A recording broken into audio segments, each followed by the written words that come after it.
Hello, my name is Rick Riddle. This class is GM543 Economics for Managers. This is the fall term of 2022 academic year, term 1 academic year of 2022-2023 at Franklin Pierce University. Purpose of this short video is to go over the stock game and the requirements of a stock project that's an integral part of this class. So the project basically starts the first day of the term, August 30th, and ends approximately the last day of the term, August 18th.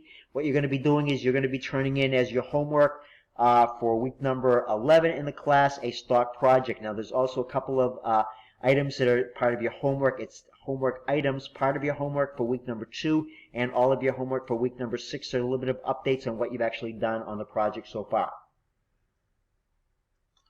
So first of all, understand that you have $100,000 worth of virtual money to invest, and you're going to need to be purchasing shares of common stock, publicly traded companies. No mutual funds, no bonds, no composite indexes, nothing like that. No preferred stock, nothing like that, right?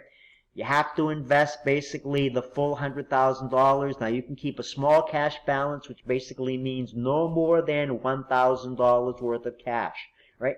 In week number 2, as your part of your homework, you will be submitting to me a table that shows what the purchases were that you made, the 4 to 6 different stocks, and we'll talk about that part in a minute, what the names of the companies are, the stock symbols, the number of shares, the price per share that you paid, and then the total amount you invest in each of the stocks, and then a grand total line which needs to total more than $99,000, and it needs to tie into this website for the stock market game itself. All right.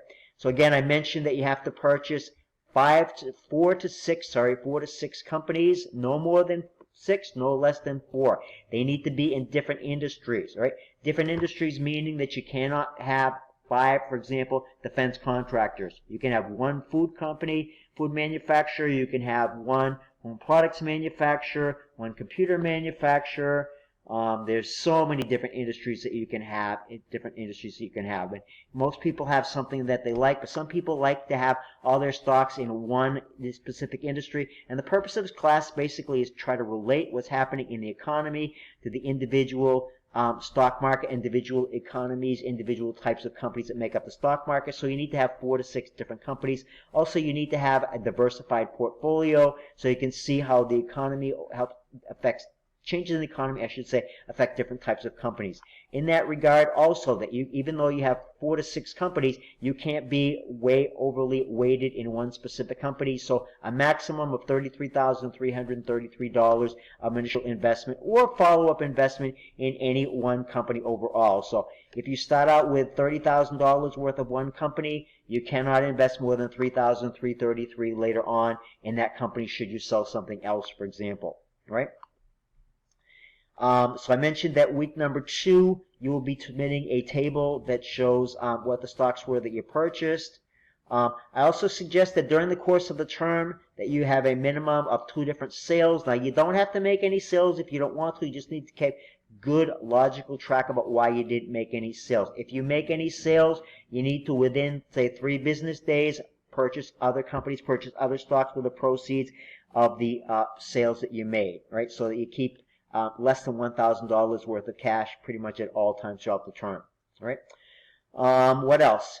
No commission charges. So whatever you invest in the companies is going to be part of your investment overall.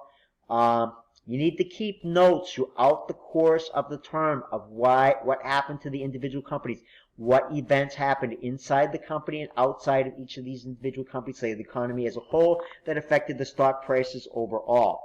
So, for example, if you picked a food manufacturer and there was a shortage of wheat, maybe the Ukrainian crisis has caused a problem with wheat, and bread prices go way up, and profits for bread or profits for food manufacturers are going to change significantly because of that. That's an item that's not related to the company itself, but might affect greatly the prices, the stock market price of food manufacturers overall.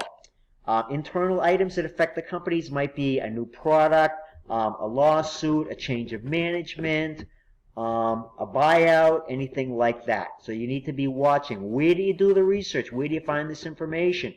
Well, every single week you do some research. You do a Google search on the individual company names. You look at some of the major business headline items. See if you find anything. If you get the Wall Street Journal, if you look at the Wall Street Journal, look at that. Go to the company's website. The company's website might have some information for you as well, right? So you need to keep track of the information. What are the important events that happened inside and outside the company that affected the stock prices, and what was the change in the stock prices related to that? So maybe there was a major lawsuit filed by an employee citing harassment, and the date that lawsuit was filed, the stock price of the company went down by $10 a share, even though the stock market as a whole went up 3% during the course of that day. That would be some kind of an example. If you do not include any notes about what happened with the individual stocks and what happened to the stock prices, the best you're going to get is a C grade, all right, for the class. That's the best, right? During week number 6, you will be submitting as your homework an updated table of what your stock portfolio looks like, and then some notes about why you picked the individual stocks that you picked. So again, you don't have to have the best reasons in the world about why you picked the stocks that you picked, but you need to have some kind of rationale about why you picked the companies that you picked. Might be that you respect their products, you use their products all the time, you think the companies have great innovation, you think the company's got great management, the company's made some new changes, become really, really efficient, anything like that. You can have just have some kind of rationale why you picked the stocks that you picked, all right? Sometimes it's a tip that somebody gave you, but I would suggest that you don't pick all of your stocks based on tips that one person gave you or a couple of people gave you. You need to go well beyond that, all right? So week number 6, you're going to be submitting an updated project portfolio that shows what the stocks are that make up your portfolio, why you pick the stocks that you've done, and then also some notes about what's happened with the individual stocks and how that has affected the stock prices, right? So that's really, really important, and submitting this halfway through the term makes sure that I know that you're doing what you're supposed to be doing, that you're not waiting till the end of the term to do this, and you have some kind of idea of what you're doing overall. Now, some companies it's going to be easier to find information on than other companies. So my suggestion is that you don't invest in all small, just barely publicly traded companies that nobody has a lot of information on, that you're not able to do a lot of research on, but have at least a couple of your stocks be some pretty major companies. Now, it might be a drug manufacturer that might not be that well known, but might have a brand new drug or a couple of drugs that are in the pipeline, and that might be a good company for you to pick as well, all right? A company that might be helpful to you. You're not going to be graded on how well the stock portfolio does, but you're going to be graded on how well you document, how well you follow the project requirements, and how well you related what happened in the overall market and in the company internally, what happened to the stock price itself. All right? All right, so in the final project, you're going to be kind of updating all this information, and you're also going to be submitting a little bit about what you learned overall from doing the project, and also comparing how your portfolio did from week to week, how your portfolio did versus your peers overall, and how your portfolio did against some of the individual broader market indexes, like, for example, the S&P 500, the Dow Jones Industrial Average, or the Wilshire 5000. I suggest that you include at least a couple of charts and graphs in your project, and these should be some of your own making. Please don't copy anything from the Market Watch website. You will receive no credit for that whatsoever. All right? Hopefully that is somewhat helpful to you. What I'm going to do now is I'm going to go to, now I will also mention that your project is due in week number 11. Week number 10, there's no homework to allow you some time, extra time to spend working on your project as well. So if you go to the link over here and copy and paste the information from the link into a new browser,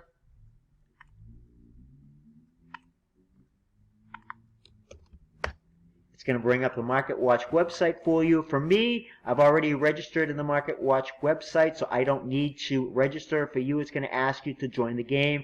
It's going to ask you for some information about who you are, and it's going to automatically have information available to you that says you have $100,000 available, and so on and so forth. All right? Now, when you want to actually, when you do that, approximately at that time, now you can sign up for the website right away, and then do your research, and then come in with a list of the stocks that you want to purchase. So what you need to know is the name of the company and or the company symbol. So if I want to invest in, say, a company that I always like, They're never going to do astronomically well, but they're probably never going to do poorly, is Procter & Gamble. I say never and never, never say never, but the company's been a very, very important part, very blue chip company, meaning a company that's very, very well known, has a history of steady performance, not great performance, but never poor performance either, does well in a bad market as well as in a good market, is Procter & Gamble. So I know that their symbol is PG, or if I start to type in Procter,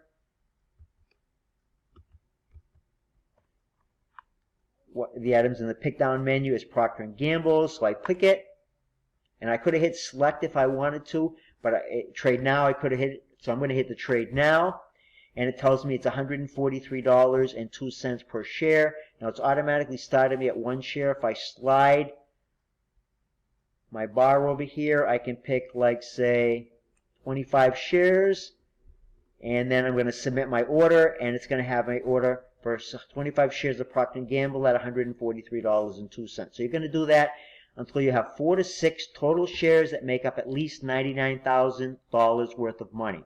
All right. Similarly, you'll be able to pick stocks from your portfolio and trade those as well. All right. Every week, what I will be doing as part of the follow-up in the courses, I will be posting an item related to the stock game standings for everybody in the class. It will show what the amount of money is that everybody has, how much money people have made, who's done best and who's done poorly. Again, you're not being graded. You'll receive no bonus. Nobody's getting anything extra because their stocks have done well or poorly.